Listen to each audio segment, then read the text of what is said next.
faisons des avatars depuis 6 ou 7 ans chez Effigy, un studio qui est installé à Paris.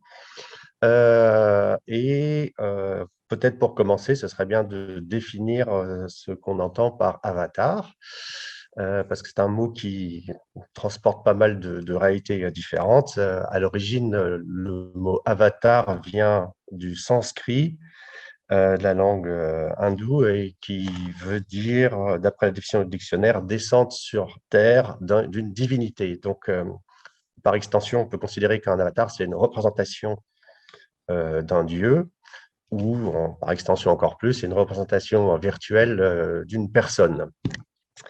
Par exemple, Vishnu, quand j'étais en Inde, j'étais surpris de voir qu'il y avait à peu près 800 représentations différentes pour un seul dieu. C'est-à-dire dans les peintures, dans les sculptures, il y a des petites variations. Et voilà, un avatar, c'est en fait une représentation. Alors, les avatars, on en parle pas mal ces derniers temps, autour de la notion de métaverse, entre autres, mais en fait, ça fait assez longtemps que c'est autour de nous. Ce qui est un peu plus nouveau peut-être, ce sont les avatars 3D, les avatars 3D, qu'ils soient fixes ou animés. Vous avez peut-être, ou très certainement déjà créé vous-même vos avatars. Il y a des tas d'applications pour faire ça sur les smartphones ou sur Internet. Et je vais essayer de partager avec vous. Je me suis amusé hier à faire sur l'application Facebook mon avatar, qui ressemble à peu près à un truc comme ça. Je vais essayer de partager l'écran. Hop, il est là.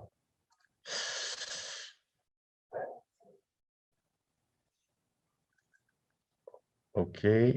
Donc, non, vous ne le voyez peut-être pas. Si on voit l'avatar à l'écran. D'accord, très Oui. bien. Alors, en fait, la manière dont Facebook, mais toutes les autres applications procèdent pour créer ce genre d'avatar, c'est un petit peu, finalement, la même chose que lorsqu'on établit un portrait robot, on essaye de représenter la forme de la bouche, la forme du nez, comment sont les yeux, la couleur des sourcils, la forme, les cheveux, etc. Et donc, aussi un petit peu le gabarit global de la personne, ses vêtements. Donc voilà, ça c'est un avatar fixe. Hop, je l'arrête. Et qui est finalement la représentation la plus simple d'un avatar. Avec notre studio, on a plutôt l'habitude, nous, de créer des avatars qui sont des avatars un peu plus sophistiqués, voire beaucoup plus sophistiqués, des avatars en 3D, que ce soit des avatars fixes ou que ce soit des avatars animés. Je vais vous montrer un petit peu ce que beaucoup de gens appellent des avatars. J'en reprenne un autre, pas celui-là. Si je partage.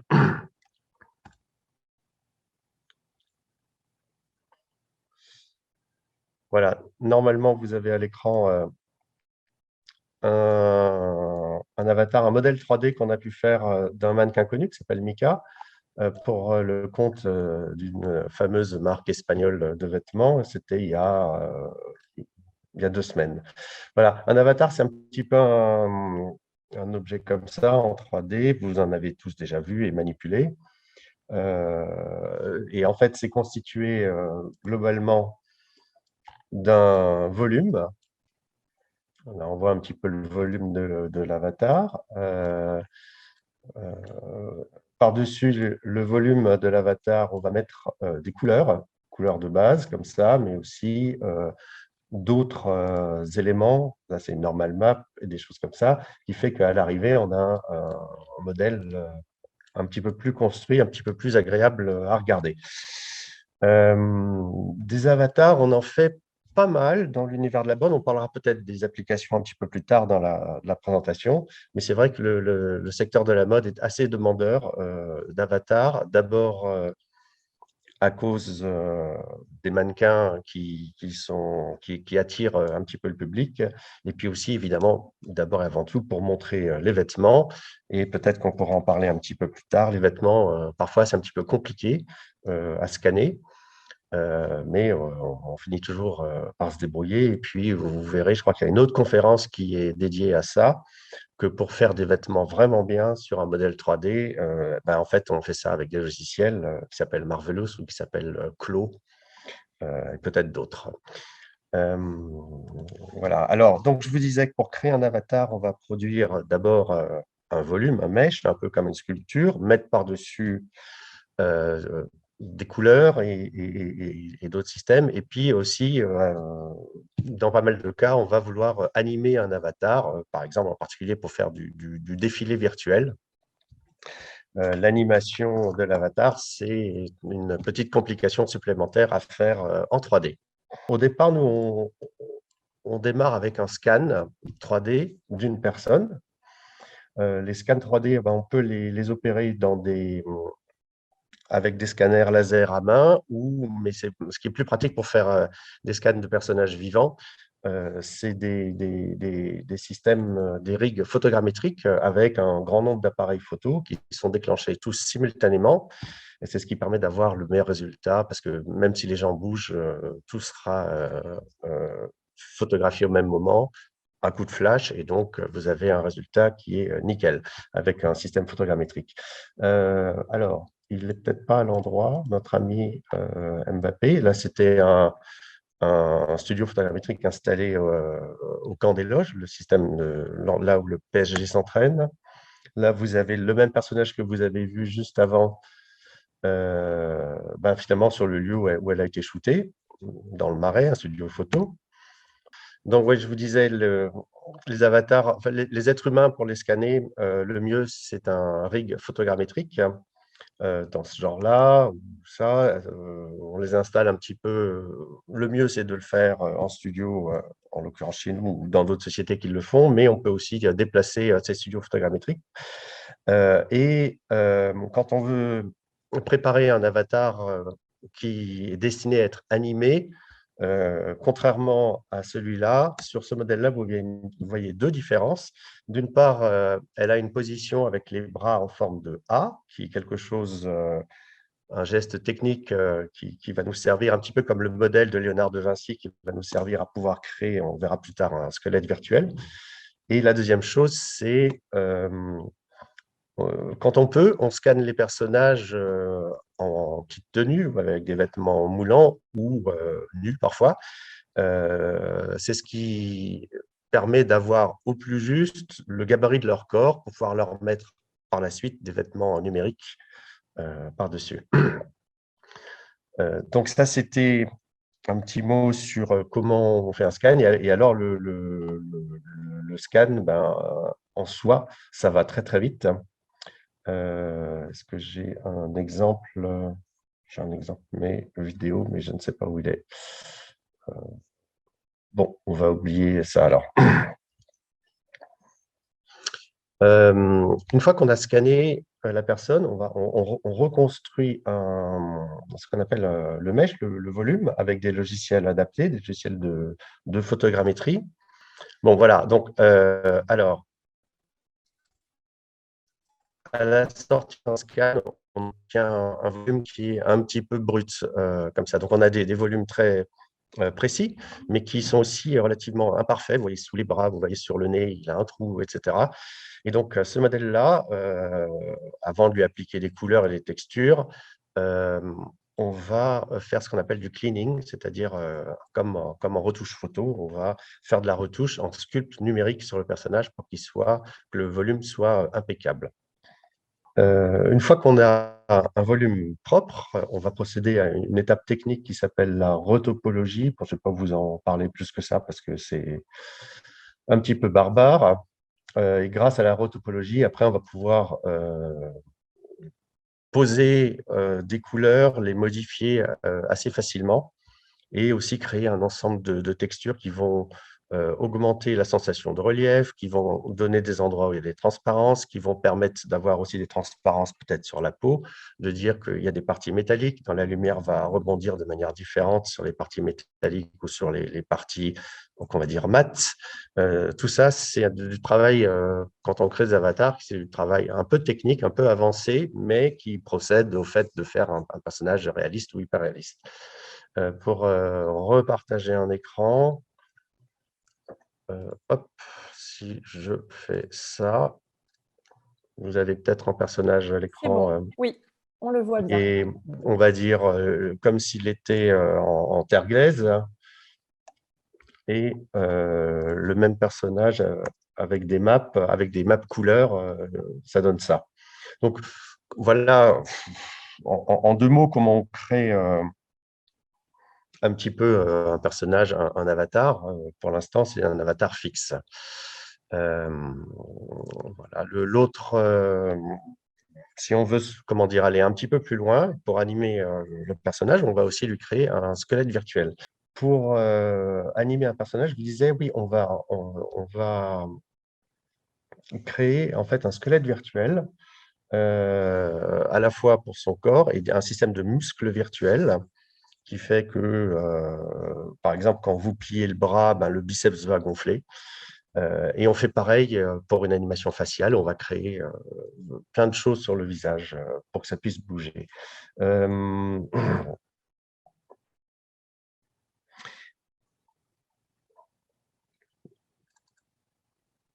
vous cherche une petite vidéo exemple.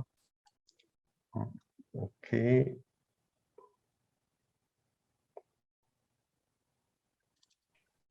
J'en profite peut-être pour vous poser une question qui est apparue, c'est sur les types d'appareils photo qui sont utilisés. Alors, plus ils sont de qualité, mieux ce sera. Il se trouve que c'est des appareils photo réflexes avec des zooms, c'est des appareils photo déjà de bonne gamme.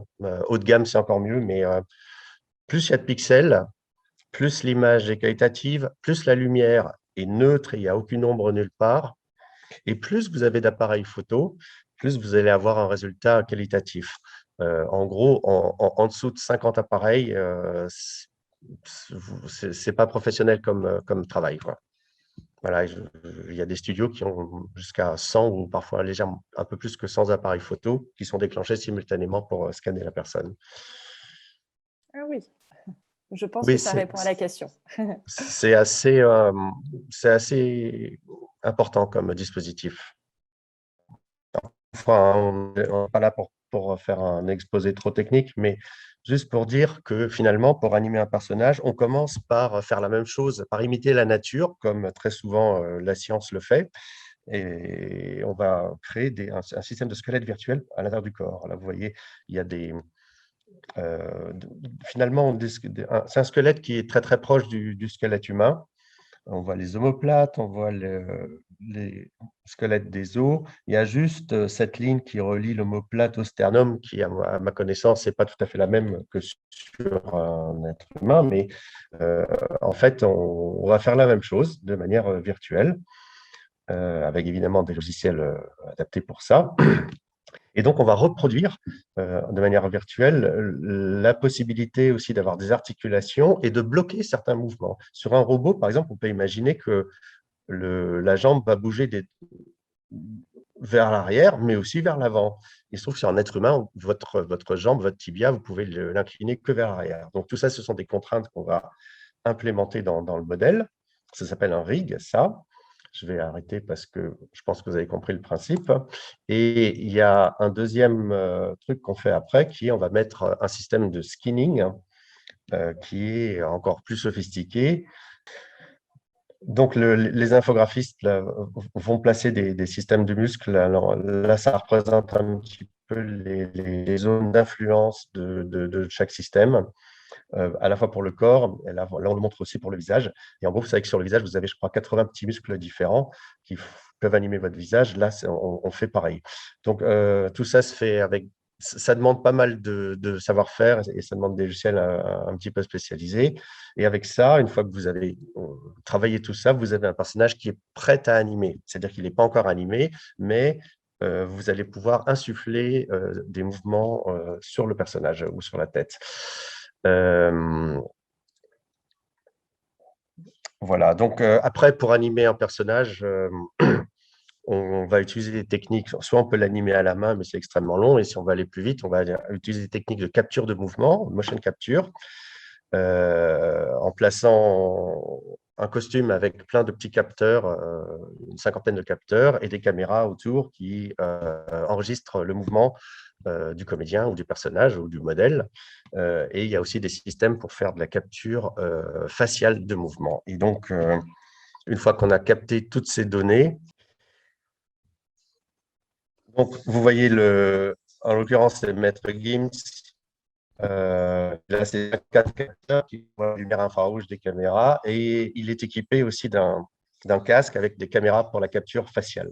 Donc, en fait, ça se passe en temps réel. Hein, c'est un peu comme si on filmait avec une caméra, sauf que c'est un peu plus technique puisqu'on va enregistrer les mouvements de tous les petits capteurs 120 ou 200 fois par seconde pour analyser et retargeter, c'est-à-dire adapter ces mouvements sur le corps du personnage qu'on aura créé voilà, avec les histoires de rigs et de muscles virtuels. Voilà. Vous comprenez à travers tout ça que finalement, c'est assez technique en fait de faire un avatar de qualité et c'est aussi encore plus technique de l'animer. Vous voyez ça tous les jours dans les films de Pixar où tous ces petits personnages en dessin animé, qui soient plus ou moins réalistes, plus ou moins fantaisistes, sont animés de manière exceptionnelle, voilà, mais il faut bien comprendre que derrière, il y a une montagne de travail. Donc, voilà, j'ai essayé de vous brosser en quelques minutes comment on crée un avatar. Peut-être qu'à ce stade, il y a des personnes qui auraient des Alors, il y a questions. une question, c'était au moment où vous présentiez les personnages avec les muscles, où on voyait les mouvements. Voilà. La personne demande, est-ce que c'est fait sur Maya? Je crois que c'était à ce moment-là. Ah, c'est une bonne question. Et la réponse est oui, c'est tout à fait fait sur Maya. Maya qui est un peu la Rolls, hein, enfin, c'est un logiciel un peu assez sophistiqué, mais c'est le meilleur socle pour faire de l'animation. Oui, c'est tout à fait fait sur Maya. Très bien. Pour l'instant, je n'ai pas d'autres questions. Après, je ne sais pas si vous aviez des exemples concrets d'applications dans la mode, sur les vêtements. Vous pourriez peut-être nous en parler ou nous les présenter. Oui. Alors, on a quelques exemples d'applications. Là, j'essaie encore une fois de vous partager un écran. Oui, on le voit. Vous le voyez. Oui. OK. Et si je veux changer. Voilà. Alors, puisque vous parlez d'exemples, ce n'était pas prévu pour parler d'un exemple, mais ça, c'est un exemple c'est un personnage de l'univers de la mode que certains ont peut-être reconnu. On nous a demandé de construire un avatar de Karl Lagerfeld pour qu'il fasse une apparition sous forme d'hologramme au début d'un défilé, et ça c'était au printemps dernier. Donc, ça n'est pas exactement de la mode, hein, c'est plutôt finalement une application événementielle, mais c'est aussi l'occasion finalement de parler d'un débouché des avatars, c'est les hologrammes. Alors, vous avez des hologrammes qui sont faits avec des vidéos, hein, comme celui de Mélenchon, qui est bêtement filmé sur fond noir, mais vous avez des hologrammes aussi qu'on va reconstituer, et c'est particulièrement intéressant pour des personnages qui n'existent plus, des personnages historiques. Lagerfeld, par exemple, est un personnage historique de l'univers de la mode, et donc son personnage a été reconstitué assez rapidement en 7 ou 8 jours. On a pu le créer à partir des photos qu'on avait trouvées sur le web, le riguer, le skinner et aussi l'animer. Plus compliqué, ça fait partie des débats sur les avatars. Plus compliqué, c'est en ce qui concerne Lagerfeld, c'est par exemple d'imiter sa voix, son ton, son accent. Ça, je ne sais pas si une seule personne serait capable de le faire sur Terre. Il y a deux autres Oui, questions ok. que je peux peut-être vous poser. Pour le scan du mouvement, est-ce que vous utilisez un système Vicon? Pardon si je prononce mal. Euh, alors, Vicon, Vicon, Vicon, ce pardon. serait une prononciation française. Oui, nous, on utilise un système concurrent de Vicon qui est typique et qui fonctionne avec, ici, il y a 20 caméras infrarouges, 120 images secondes. Effectivement, ça se passe en studio. Pour la capture de mouvement, il existe un autre type de système de capture de mouvement qui sont des combinaisons, mais sans les caméras, des combinaisons qu'on appelle inertielles, qui ont des avantages et des inconvénients par rapport au fait de capturer le mouvement avec des caméras. Voilà. Mais oui, c'est comme si c'était du Vicon. C'est blanc manteau. Blanc. Très bien. Et une deuxième question, peut-être, oui. combien de temps cela prend pour construire un avatar en moyenne?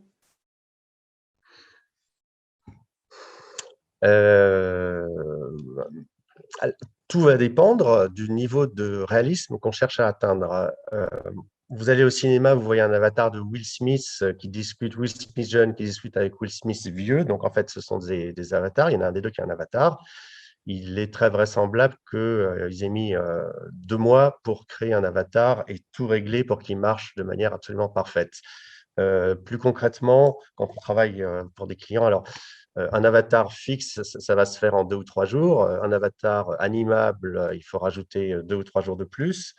Un avatar animé, on capture les mouvements. Après, il faut aussi retoucher les mouvements, etc. Et ça prend un peu plus de temps. Ça va prendre 2, 3, 4 semaines, 5 semaines. Tout dépend d'un certain nombre de paramètres délicats. Ce qui est le plus difficile à faire sur les avatars, ce sont les cheveux et les vêtements. D'accord. Une autre question qui vient d'apparaître, pardon, je suis désolée, sauf si vous voulez conclure, il reste 2-3 minutes, donc je vous la pose. Que pensez-vous des applications body scanning? Pensez-vous que l'on puisse obtenir un résultat précis? Alors, je ne suis pas sûr de savoir ce que c'est qu'une application body scanning. Peut-être que la personne peut préciser. On va attendre qu'elle précise ce qu'elle entend par là. Mais sinon, vous pouvez, si vous vouliez conclure sur autre chose, en attendant qu'elle précise, je n'ai pas d'autres questions sinon. Bah, peut-être pour aller un peu plus loin, enfin pour préciser, en fait, des avatars, vous en trouvez un petit peu partout, et en particulier en communication, où il y a beaucoup de films qui sont faits avec des avatars fixes ou animés. On a travaillé par exemple pour les pubs Evian avec les bébés, où il était question de faire chanter les bébés. Là, vous êtes obligé de faire un avatar et de faire ça de manière complètement artificielle. Récemment, la semaine dernière, il y a eu une vidéo Zara qui est sortie avec une dizaine d'avatars qu'on a pu faire. Les avatars, vous les trouvez dans les concerts virtuels, vous les trouvez désormais dans le métaverse. On fait aussi pas mal d'avatars, des modèles 3D pour les gens de la mode qui ont besoin d'avoir des mannequins à la taille précise des mannequins pour pouvoir mettre au point les vêtements avec leurs différentes tailles. Alors, on a travaillé récemment pour une grande marque où il y avait 4 tailles hommes, 4 tailles femmes. Donc, ils ont des mannequins officiels avec les bonnes proportions. On les scanne et on leur livre un mannequin animable sur lequel ils peuvent mettre des vêtements virtuels pour essayer de modifier les textures, les couleurs. Et ça rentre dans la chaîne de production, dans la chaîne industrielle de la production des vêtements, puisque c'est à partir de là, désormais, qu'on crée les patrons adaptés aux différentes tailles. Donc, il y a plein d'applications, en fait, avec les avatars. J'ai quelques questions entre-temps. Donc, on a eu la précision. La personne entendait le relevé des mesures du corps quand elle parlait d'application body scanning. Alors, oui, il y a une chaîne de vêtements qui propose de scanner les gens. J'ai essayé ça. Je me suis fait faire des costumes sur mesure. Je pense que ça a été fait en Chine et très sincèrement, j'ai jamais été aussi mal dans un costume. Donc, mais techniquement, alors si on parle de cette chaîne de vêtements, moi je n'ai pas été convaincu par la justesse, mais c'est pas certain que ce soit la prise de mesure, c'est peut-être plutôt la fabrication qui n'était pas au point. Mais officiellement, la prise de mesure, c'est censé fonctionner. Alors, peut-être une petite dernière minute, puisqu'il y a 2 questions qui sont intéressantes. Est-ce qu'on peut faire parler les avatars? Et est-ce qu'il existe des banques d'avatars? Et est-ce qu'on peut imaginer qu'un jour, on pourra tous créer son avatar dans un centre commercial, par exemple? Ça avait beaucoup de questions, mais pour terminer. Alors, oui, bien entendu, on peut faire parler, et comme vous dites, enfin, on le fait régulièrement, ça demande pas mal de travail pour que ce soit vraiment réaliste. C'est plus facile de faire parler un toon, un petit renard, que de faire parler un personnage hyper réaliste. Parce que plus vous allez vers le réalisme, plus c'est casse-gueule, en fait. Est-ce qu'on pourra tous se faire des avatars en temps commercial? Oui, ben, fixe, oui. Animé, peut-être, si jamais la capture de mouvement volumétrique se démocratise, mais ça demande énormément de puissance de calcul et des studios spéciaux. Donc, ce n'est pas encore dans les mois qui viennent. Ce sera un petit peu plus tard. La troisième question, je ne m'en souviens pas. C'était les banques d'avatars. Est-ce qu'il existe des banques d'avatars? Oui, il existe des banques d'avatars. Vous allez trouver sur Internet des avatars prêts à utiliser, soit fixes, soit animés.